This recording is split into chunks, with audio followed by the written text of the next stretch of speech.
Dito pa lang sa mga batong napupulot natin, may mga nakahalo na. Yan. Bibihira po tayo makakita ng ganito, kaya talaga namang namamangha ako sa mga nasasaksihan natin dito. Di ba nag-try ka na rin mag-gold panning? Oo. Nakakuha ka na rin? Oo. Pinakamalaking makuha ko yung pinambili ko ng motor. Mainit doon sa ilalim. Kaya pag tatanggalin mo yung malamig na tubig, yung lalabasan yung mainit na tubig, mahirap din na maluluto yung pa, pero kailangan. Ito po yung kanal na ginawa nila para magkaroon ng daan. Yung mga gintong na anod mula do sa taas nitong kabundukan.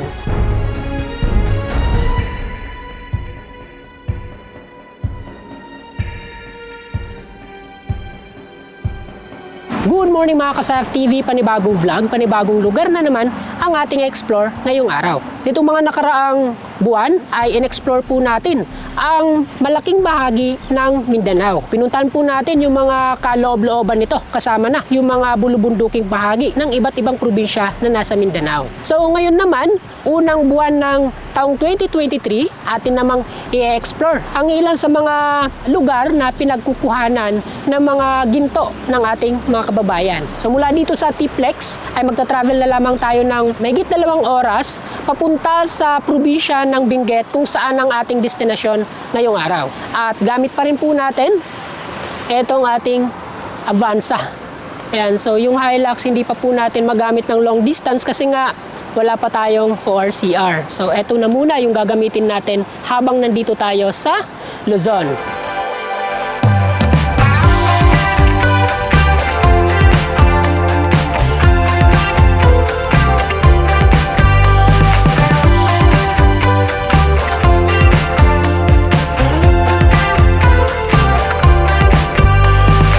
Dito nga pala sa expressway, bagamat meron pong bayad ang pagdaan dito, makikita naman natin yung tinatawag na serbisyo. Dito malinis, maayos yung daloy ng traffic, at kung halimbawa may nasisirang parte itong kalsada, agad na naayos dahil nga sa may bayad yung pagdaan dito. So ngayon nga pala ay ngayon yung unang pagkakataon na nadaanan natin o nakadaan tayo sa ganitong klase ng kalsada. Bagamat maraming beses na nating naitampok ang mga ganitong kalsada, ngayon lang natin na-experience na makapagmaneho dito.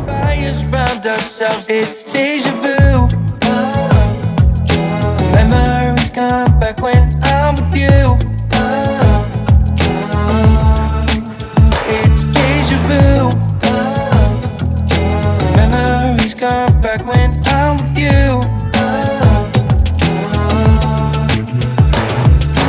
At matapos ang megit sa 1 oras na travel mula doon sa Angeles, Pampanga, ay narating na rin po natin etong bahaging ito ng Pangasinan. So nandito po tayo sa Sison at dito sa bahaging ito yung pinaka-boundary ng dalawang probinsya. Dito yung Pangasinan at doon naman sa kabila yung La Union. Ilang kilometro lang po yung layo nitong lugar kung saan tayo ngayon doon sa exit ng Tiplex. So mula dito sa bahaging ito ng Sison ay kailangan na lang po natin mag-travel ng higit 1 oras papunta sa sentro ng bayan ng Itogon. So makikita nyo, etong kalsada na dinaanan natin ngayon ay ito yung tinatawag na Riverside Bypass Road. Bago lang po ito at ayon sa mga napagtanungan natin ay kabubukas lang nitong nakaraang taon. Dati, yung mga aakyat ng Baguio, doon dumadaan sa kabila. Ngayon naman, yung ilang mga motorista ay dito na pinipiling dumaan papunta doon sa kabila nitong kabundukan. Ang maganda dito, nahati na yung traffic, meron sa kabila at meron din dito. Kaya naiiwasan yung matinding traffic dito sa bahaging ito ng Pangasinan at La Union.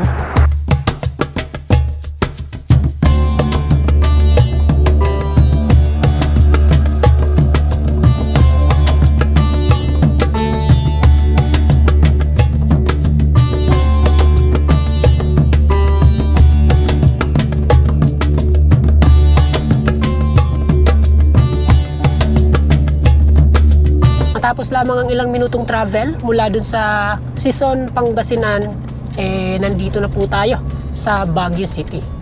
Cannon Road po yung dinaanan natin, paakyat dito. At dahil nga sa maganda yung panahon, kaya safe naman ang dumaan dito. Dito sa Cannon Road, medyo delikado lang dumaan dito pag maulan yung panahon kasi yung agos ng tubig na nagmumula dito sa kabundukan ay tinatangay yung mga naglalakihang tipak ng bato. Kaya isa po yun sa mga rason kung bakit minsan isinasara itong bahaging ito ng kalsada para nga maiwasan yung anumang aksidente dulot ng mga nagbabagsakang bato. So ngayon makikita po nating napakaganda ng panahon. Talaga namang kitang-kita natin dito yung mga naggagandahang tanawin na dinarayo dito sa Baguio.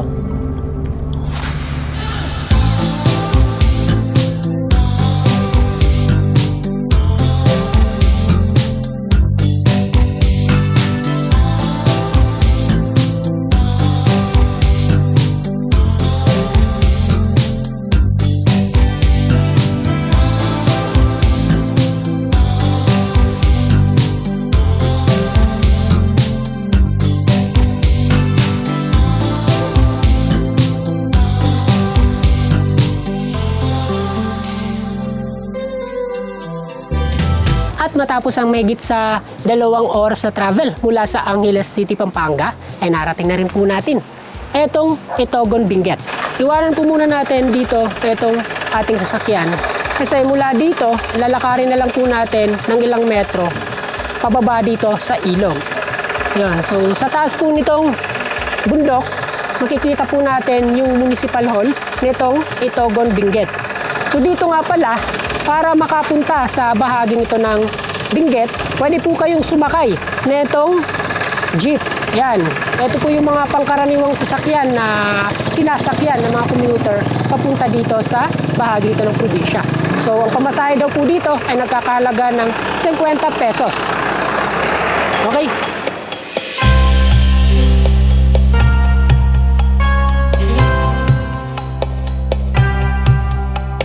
Dahil nga sa nasa sentro tayo nitong bayan, kaya makikita din po natin dito itong mga tindahan ng mga RTWs. Yan. Itong kalsadang to, isa to sa mga kalsadang medyo nahihirapan yung mga driver na pasukin. Dahil nga sa sikip ng kalsada, yung mga sasakyang may kahabaan, talagang nahihirapang pumasok dito. Kaya naman, merong parking dito sa taas para yung mga magpupunta dito sa ilog, pwede na mag-park dito sa taas. Ano yung pangalan niyo, sir? Cristiano ay, tsaka si Mrs. Subscriber ka. Yun, mga subscriber natin. Mamaya, kain ka dito. Thank you, thank you. Ikaw, balik ka. Thank you. Ingat. Grabe, ang bait ng mga tao dito. Kasama din po natin ngayon dito sa Itogon, etong si Kiddy 35. Para sa mga naghahanap ng content tungkol sa mining, tungkol sa gold panning, pwede po kayong manood sa channel nito. Subscribe nyo na rin para suporta sa kanya. Ayan.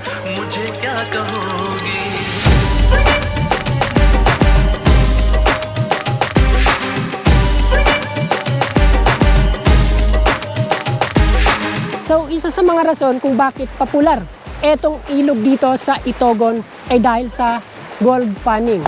At yan po yung titingnan natin dito. Alamin po natin kung ano yung proseso at kung paano minimina. Mina ba yung tawag dito? Sir, ano ba yung gold panning sa inyo? Mina? Parang mina din yun.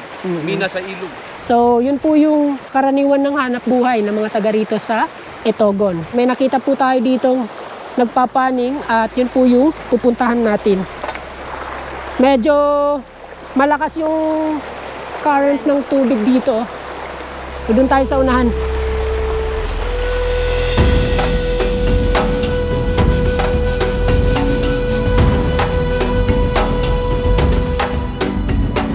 Kung mapapansin po natin dito, yung kulay ng tubig na umaagos dito sa ilog, ayan, ay kulay brown. Ayon dito sa kasama natin, may mga minahan daw dyan sa unahan, kaya ganyan na yung kulay ng tubig. Yan, yung mga tubig na umaagos mula dito sa taas, yun o, dito tsaka dito, medyo mainit.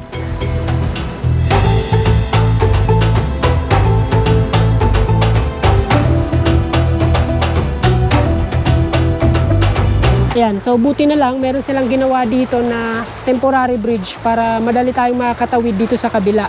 Kasi kung dadaan tayo dito sa ilog, medyo malakas yung current, baka tangayin tayo.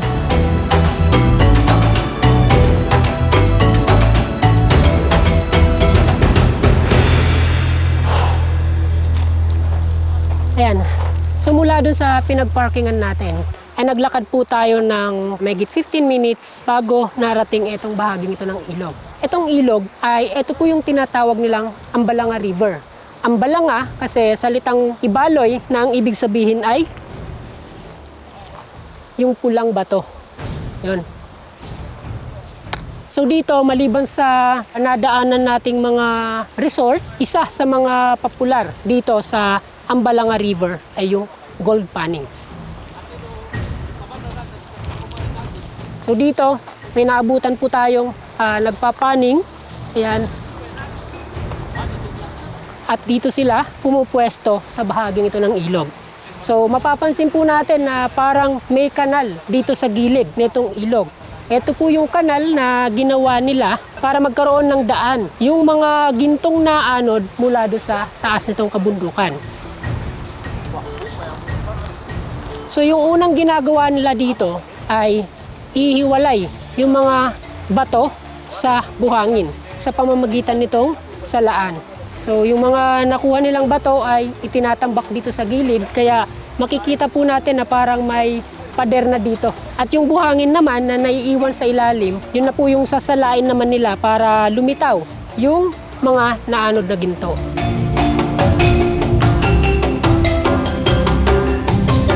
Ilang taon na kayong naggaganito? Nung mga bata pa ako, mga 18, 20, gano'n. Ilang taon ka na ngayon? 33. Ano yung nakukuha niyo dyan sa pagpapanin niyo? Fine gold. Ilang carats niyo? Depende, may 17, may 16. Gano'n. Wow. Gano'n po ba karami yung pinakamarami yung nakuha sa isang araw? Pag ngayon, mahina, mga mahigit 1 gramo lang. Tapos magkano yung per gramo dito? Bili sa 2-3, gano'n. Hindi ba sir, may mga hot spring dito? Hindi ba mainit yung... Mainit doon sa ilalim. Kaya pag tatanggalin mo yung malamig na tubig, yung lalabasan yung mainit na tubig. Hindi ba kayo nahihirapang magbabad sa tubig? Di ba mainit? Mahirap din na maluluto yung pa, pero kailangan.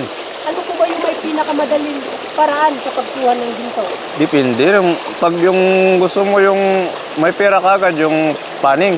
Kasi yung pag doon sa underground, depende yun kung kahit may naba, kailangan hintayin maipon. Mga 2 buwan, 1 buwan. Yun. Sa tansya nyo, gano'n po ba karami yung mga nag-gold panning dito sa iyo?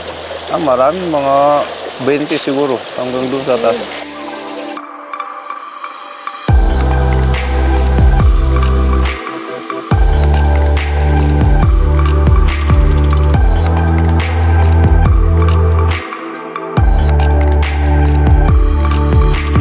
Hindi na tayo nagtataka kung bakit may mga naanod na ginto. Kasi dito pa lang sa mga batong napupulot natin, may mga nakahalo na. Yan. Bibihira po tayo makakita ng ganito, kaya talaga namang namamangha ako sa mga nasasaksihan natin dito. Mula dito sa Itogon hanggang sa San Roque, ayan, marami dyan, nag-gold panning, dire-diretso hanggang sa Batuang, Balatok, Atok Mines, ayan yun. Di ba nag-try ka na rin mag-gold panning? Oo. Nakakuha ka na rin. Oo. Pinakamalaking makuha ko yung pinambili ko ng motor noong 2010. Wow. Isang panning lang yun. Hindi, 2 weeks. So napansin ko sir, may mga hot spring dito. Marami, andun yung isa. Ano yan? May vulkan dito. Parang exhaust ng Sangilo Mines.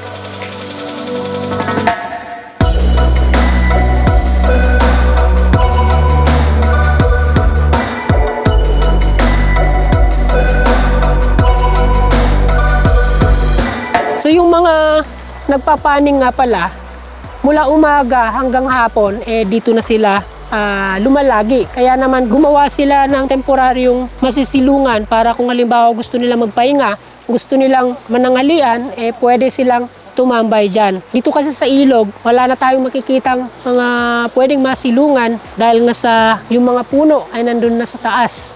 Yan.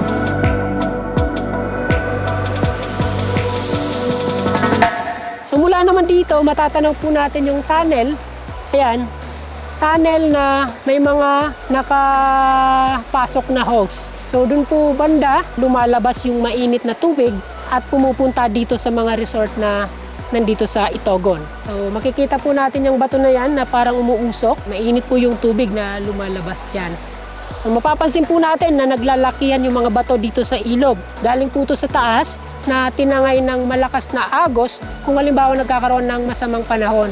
Yung mga matinding pagbaha, yung mga landslide, ito po yung naging dahilan kung bakit marami yung mga bato na napadpad sa bahaging ito ng ilog.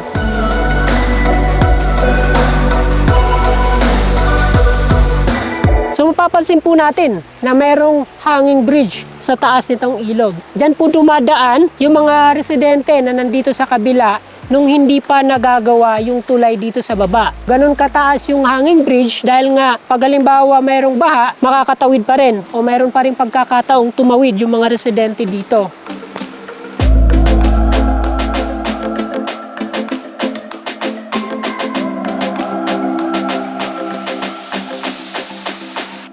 Dahil nga sa popular o kilala itong bahaging ito ng Luzon bilang lugar na mayroong malamig na temperatura, kaya karamihan sa mga tao dito na nakakasalubong natin o nakakasabay natin nakasuot ng jacket. Ilang parte kasi nitong Itogon ay talaga namang malamig yung temperatura, habang dito naman sa kinalalagyan natin o kung saan tayo ngayon hindi ganon kalamig.